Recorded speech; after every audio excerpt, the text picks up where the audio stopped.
Hey guys, Evander here back with another video, and today I'm super excited to be showing you the latest and greatest from Test Launch, who have rebranded to just T-Launch. So thank you T-Launch for sending us out the Cyberfreezer for the center console floor area, and they've made a ton of improvements on this model compared to the last one. Starting with the lid. So instead of a hinge lid, they've got this retractable sort of tonneau-like design. It can fit up to 21 cans inside of there. They've got 2 chargers on the front, touch sensitive buttons, a Bluetooth app for your phone so you can control it remotely. It can freeze things as well as heat them up to 122 degrees Fahrenheit. So hot or cold, up to you. They've improved so many things on this. You don't need to remove any trim that the previous model did, so it just slides right into place and then secures, as you can see, with some of these little feet. It's very cool. Be sure to watch the rest of the video if you are interested, and link as always in the description below. Be sure to use my name backwards, that's RedKnave, to score 10% off this or anything else in your cart from T-Launch. Alrighty, so before we get into the install, we'll do a quick 360 of the device and then my final thoughts and testing later. Let's get into it. Very simple. You get the manual, a link to the app. It does have a Bluetooth app. You've got the freezer itself and a little bag of attachment pieces. Looks like these are made of just plastic, and these will attach the fridge to that center console area. An Allen wrench, a bunch of screws, and a 6 amp USB-A to USB-C adapter, which is nice because I don't really have any use for USB-A anymore. So it's nice to give me the option to charge whatever I want. So I've already read through this manual. It basically just goes through step by step what to do, what not to do. I did not see anything mentioned in here about letting it settle when you receive it. So, but I always suggest, this is a compressor refrigerator. Let it settle. We don't know how long this thing has been on its side. Well, FedEx, in this case, shipped it to me. It came on its side. So I let it settle for 24 hours, make sure all of that oil is back in the compressor. If it was on its side, we don't want to ruin this, by turning it on too early. So whenever you receive it, just leave it flat like this and let it settle. Give it a day or so. Absolutely love this tonneau that it has. It's kind of cute that it mimics its bigger brother of the Cybertruck. But yeah, this should make it much easier to get into the cooler or fridge now. It's not a cooler. It's a legit freezer, actually. It can freeze things. Because the previous one was hinged. We'll be taking that one out. That should be much easier. The only main difference I can see is the opening here. It's pretty narrow. And the inside, which I'll show you in a second, is pretty much straight up and down. There's no like hidden shelves or grooves or anything like that, like the previous one. It's just a box. Up on the front, we've got the touch display. There's no buttons on this thing. They're all touch sensitive. Power settings, decrease, increase. Very simple. Again, you can control this through the app if you want. But this is going to be basically sitting with your Qi charging pads right about there. So it should be within reaching distance. I don't know if you're in the back seat or something and you want to adjust it while you're camping or in your cyber tent, perhaps, then you can adjust it with the Bluetooth app. So that's pretty handy. But yeah, this should be easy to control. There's the 2 USB ports. There's no other USB ports hidden on the sides like the previous model. And of course, we've got our AC outlet, which will just plug in underneath and be pretty much hidden. Nice foam padding. I appreciate that to help prevent rattles and damaging any of the trim. And we've got some fans on both sides, and everything else is basically just flat. So some sort of felt covering here on the back side. I'm not sure how much of this will be visible, but I guess let's just get this installed and see how this looks inside the truck. Sorry, quick information. It would be nice to know before we install. My little cheat sheet here, I'll be sure to put this on the screen. This thing takes about 45 watts on average, it looks like. 15 liters maximum on the storage side. That's about 21 cans. And it can cool from 14 degrees on the low end to 50 degrees, and it can heat 65 degrees on the low end, upwards of 122 degrees Fahrenheit on the high end. So heat or cool, it's not just a freezer, it's a heater. I'm not sure why you'd want to, have some hot fried chicken in there, but okay, to each their own. You have the option. That's kind of nice. All right, now we can install it. Well, here's the old fridge. If you've seen that review, my biggest complaint was this hinged lid. It ironically is staying put, but it doesn't stay put all the way up. Oop, and it falls, so you're trying to get in there, trying to get a bottle of water. This thing is constantly falling on your hand. Annoying. So the Tonneau solution is going to solve that. And just looking at this, since the new one is going to sit right up about here, it's much taller than the old one. And what I kind of annoyed with is this is the system to get this thing in and out, is I had to replace my old kind of bottom trim there with these two pieces, and you got to take those out and then slide this thing up and over. It's a bit of a dance. I do have to take the floor mat out, so I'm glad that the new version, I don't have to mess around with like custom little pieces to slide this thing in and out. So I'm really hoping this new version with the little bolts and little grabber feet are going to be much easier to move in and out, and I don't have to modify anything. So let's squeeze the new one in. What I'm wondering is if this trim is in the exact spot it should be, because when I put the old fridge in, I had to take this piece out. It looks and feels like it's in the same spot, and it feels like it's completely locked in, but maybe this back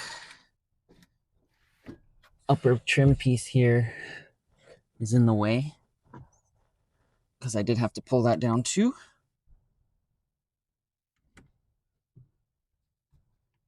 Feels like that's all the way up. All right, let's try again.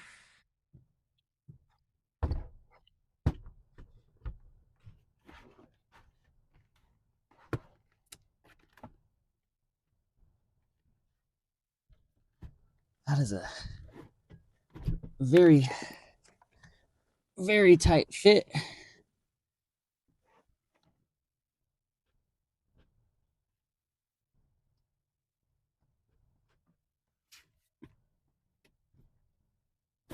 Wow. Okay. So, yeah, it can be done. Okay, so I'm gonna push it in till it lands into the cavity.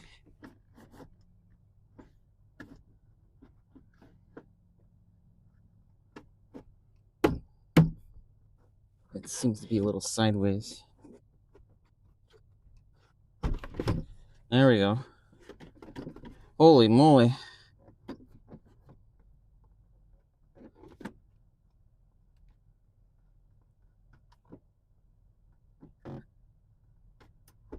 Yeah, that's a snug fit. It's definitely not even on both sides, but I guess that's what the little feet are for. All right, next up, I need to put these little fasteners on. It's got this little notch, and it goes kind of in between each of these. I probably need to move my mat out. Yeah, I'm just going to quickly tighten all of these onto there. There are 3 on each side.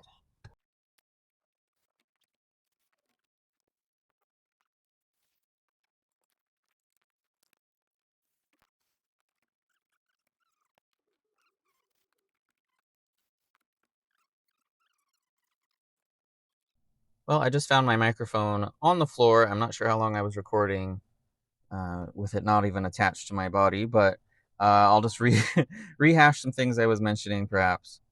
Overall aesthetics, they look fantastic. That looks very cybery to me. Those angles look great. The little feet, sure. Honestly, feels a bit more difficult to install compared to the other version with the lid. I'd almost rather just take out that trim piece and swap it in after this has been slid into place, but maybe just take some practice because it is a tight squeeze, at least for my truck. Like, this thing is not, it's not going anywhere. And I didn't even put the rear little attachment securing footers in place. It didn't need it. This thing ain't going nowhere. It is solid. It is so solid. I'm like afraid that it's going to pinch my trim if it were any bigger. As far as accessibility, yeah, that's fantastic. It doesn't, spring back into place, cut my hand off like the previous slid. Not too bad to get in and out. But keep in mind, I am using a swivel screen, and this is the older model, which lowered my screen an inch or two. So most of you who don't have a swivel screen, you're just going to be up a little bit higher. You're going to have a little bit more room to get in there than I will. So keep that in mind. You're going to have a little more arm room to get in there. As far as getting in there, it's not too bad. You do have to worry a little bit about your display, but yours will be a little bit taller and a little bit more wiggle room. I wouldn't suggest getting any like wine bottles or anything too large unless you have a swivel screen. That way you can kind of, come out the back and the side perhaps to get that angle to get something larger in and out. But yeah, getting in and out's not too bad. It is straight up and down little box in there. So where is it? So it's just four walls. There's nothing too creative. It does go back a little bit further. Really hard to film that, but yeah, the box is almost completely flush with the opening. Before I start messing around with the settings on the fridge itself, I'm kind of curious, yeah, if the app can change things for me. So it does see the fridge. Ironic because the name of this app is C Fridge, the letter C. So current temperature is 24, so it does match up. Kind of cool. They've got little icons to show you, how cold something is. So if you want fruits, that'd be about that level. If you want a popsicle, it's down there. Does it let me change the unit? And does it sync it to the fridge? Yes, it does. Okay, so you can, there's a certain sequence of pushing these buttons on the fridge itself to change some of the settings. This app, though, makes it so much easier. I was just able to change it over to Fahrenheit. You can choose, eco mode or max mode. It won't sync it until I hit confirm. Fairly quick. For the purposes of testing, I'm going to put it on max mode. Voltage level is low. I'm going to put it on mid. Cool. That's really cool that you can see Test Launch's contact email in the app. All right, it's currently at 75, and it is 11:18 a.m. So I'm going to keep an eye on this while I do some other reviews. But yeah, this app, just like the one that goes in the back underneath the smuggler's bay, it's pretty simple to use, very intuitive. There's not very much going on. It's not very messy. All right, I'll keep an eye on it. I do need to charge. I'm at 23%, and a lot of the AC outlets don't like being under 20. They might turn off. So I got to go supercharge as well. So I will continue the rest of this review shortly. All right, I'm back. I had to go charge the truck. It dropped below 20%, and the outlets turn off when that happens. So all I've had in here are some bottled waters, which was actually really nice. This is very cold. It was nice to have a nice cold bottled water when I went to the car wash today.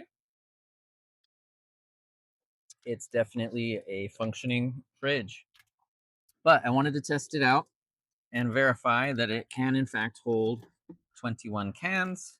So I got some root beers here. Let's load this baby up and verify. Ah, I'm noticing it's a little difficult on the bottom to reach in there and and touch the bottom. It's pretty deep, at least from the driver's seat. So again, I suggest you get one of these swivel screens. That's going to allow me to put taller things in there, and at least avoid hitting my display as best as possible. So that's 2, 3, 4.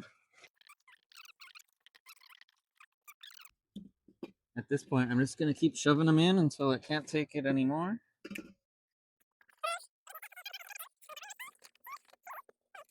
So I need to somehow fit 3 more cans. Let's see if they go sideways. Oh, I forget. It's a tonneau. That'll work. So the last row on the top has to go sideways. And then, bam.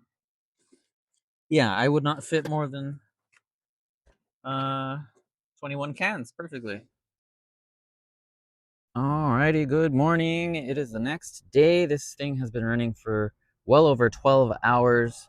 I have not peeked inside yet. Both the app and the fridge agree that it says it's 35 degrees Fahrenheit inside. So let's take a peek. Slide this open. And yeah, that's nice and cold. Definitely not exploded, freezing cold. And let's see, as we get further down in there, yeah, it gets a lot colder. Whoa, much, much colder. Let me see if I can get a third row can. That is very cold.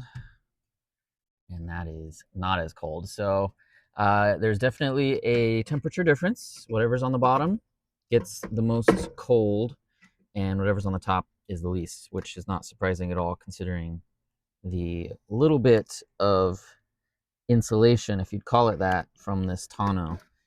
So keep that in mind. Whatever's on the bottom is going to be a lot colder than whatever you put on top. So if you got meats, cheeses, and stuff, make sure that meat is on the bottom if you are camping. Because yeah, there's this pretty significant difference in the temperatures, at least just by feeling the cans. But overall, yeah, that's fantastic. I could have set this to be much, much lower, but I didn't want to risk them freezing and exploding on the first day. But yeah, that's a success. I was editing the video and I just barely noticed as I was editing, yeah, this trim piece here is not fully seated correctly when I put that back in. And that probably is explaining why this is such a ridiculously tight fit. Is my fault. The trim is just not quite fully in there all the way. So hopefully yours is going to be a smoother experience to slide that into place. But I just wanted to call that out. As I was editing, I noticed that and I was like, oh my God, are you serious? I didn't check from the other side. Before I forget, I wanted to show you, I have not driven this truck in, what did it say? In 19 hours and 46 minutes. It's just been sitting here parked. And in that time, it has drained almost 9% battery. So this is the amount of battery since I have last, driven the truck. So it's been sitting here for quite a bit. The freezer did turn off after 12 hours. That is the maximum limit before you have to toggle your outlets back on in the settings or from your app.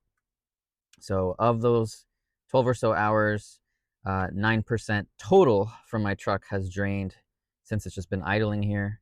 I did have Sentry mode off. So 9% in 19 hours. That's pretty good, I'd say, as far as battery drain. Another thing while it's on my mind, I did have the manual sitting here, and this thing slid back and fell into the space in between the tonneau and my trim. So be very careful. I wouldn't put mail or any flat things, it could slip in between there, because the only way to get that out would be to pull it, back out of one of the sides. But if you wedge something back there enough, you could potentially get the whole thing pretty stuck in there. I'm sure you could get it out, but it could cause some frustration. So just be mindful. There is a bit of a gap where things can get lost if you've got, I don't know, credit cards, mail, flat stuff. So don't do that. As far as ventilation, uh, very quiet, whisper quiet. I'd say I don't think you can even capture that on camera, the audio, but I can feel the ventilation. It's not terribly hot. It's in fact kind of cool air coming out, probably on both sides. But yeah, the fan, totally not too loud. If you do sleep in your Cybertruck for whatever reason, like in the back seat, uh, not going to be an issue. It's not causing any sort of annoying white noise or anything like that. It's pretty much whisper quiet. Before I forget, because I did notice I didn't quite record this with my microphone attached to my body, the AC outlet, there is a bit of a little gap underneath there, which is fine. You do have that gap, just be aware. And the AC outlet, it is powered by going to the back of the Cybertruck and attaching to that little AC outlet port back there. So that's how this thing is powered.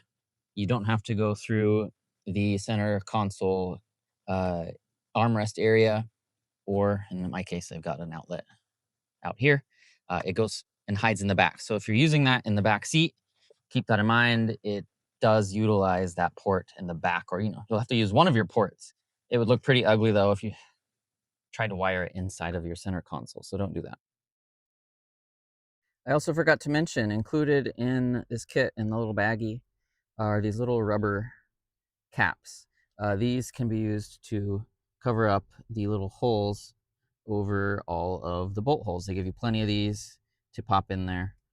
In my case, just for purposes of the review, I'm not going to install them, but they do give you those to hide those little bolt holes and give it a little bit better aesthetics as far as showing exposed screws. So that's nice that they included these in the kit. I suppose I should show you the charger. I'm going to use the slower USB-A, and there we go. It does charge. Again, I don't know why you'd need a charger when you've got the G pads here, but maybe you need to charge something else. I don't know. You've got that option. You can, I don't know, I got a light here. I don't know. You can charge whatever you want and use this Qi charging pad as a charging station, but it's a nice option. You've got the power running through it, so why not take advantage of that and be able to use it as, get some extra ports out of this thing. But I got ports all over the place with my accessories. Now I've got even more. Alrighty, testing aside, I think it's time for final thoughts. Overall, I'm very impressed with this one. It ticked off a lot of the boxes that the previous model was missing, mostly the installation. I don't need to swap out any of my original trim to push it into place. Not using a hinge lid, but instead using a retractable one. Genius. I do like having the chargers front and center. The previous model, they were hidden on the back on the sides. I almost didn't recognize that they were even there. So I like having them right here in my sort of charger area. Touch sensitive buttons, yeah, not for everybody, but it works. I suppose I won't accidentally push the buttons like I have on the previous model, but using the Bluetooth app is probably my favorite way of controlling it, since I don't even need to be in the truck to do so.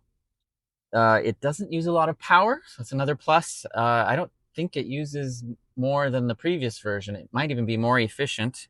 I did notice this morning, I had it off all night, and these cans are still cold to the touch. These are drinkable, cold root beers, and I was pretty surprised considering it was off all night long. But I guess this is a cooler when it is not on instead of a freezer.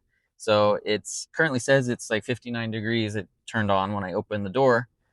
So it's very well insulated, more so than I thought. So as far as efficiency, it's great that I don't even have to have it on to keep things cold or hot.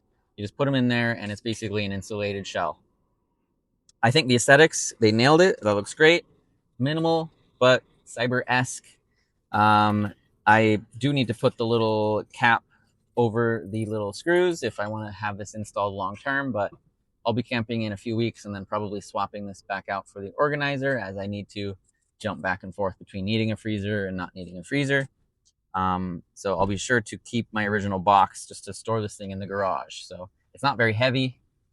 It'll be nice to have the option to just throw this thing in whenever I need it and take it out when I don't. So I like that it's not like a semi-permanent installation. It's pretty temporary. I'm sure if I had enough practice, I could probably install this thing in less than 10, 15 minutes at most. The one thing that might get you guys is the price. So be sure to use my affiliate code REDNAVE. Save at least 10%. I know it's not much, but every little bit helps, hopefully, for you guys. Because I know these things are not cheap. But if you do want an interior freezer, I'd say this is the one. Don't go for the last model. This is the better one. Other than that, yeah, I don't really have any complaints. My own mistake for not making sure my trim was fully installed when I had to put it back. I'm sure that would have alleviated some of my stress of sliding this thing over and squeezing it into place. But I didn't even notice it till it was already in there and I was doing my early editing of the video. But yeah, that does it for this one. Thanks again, T-Launch, for sending this out for review. Be sure to leave a comment below. What do you think of this one? Like, share, subscribe, you know the drill. And I'll see you soon in the next review. Take care.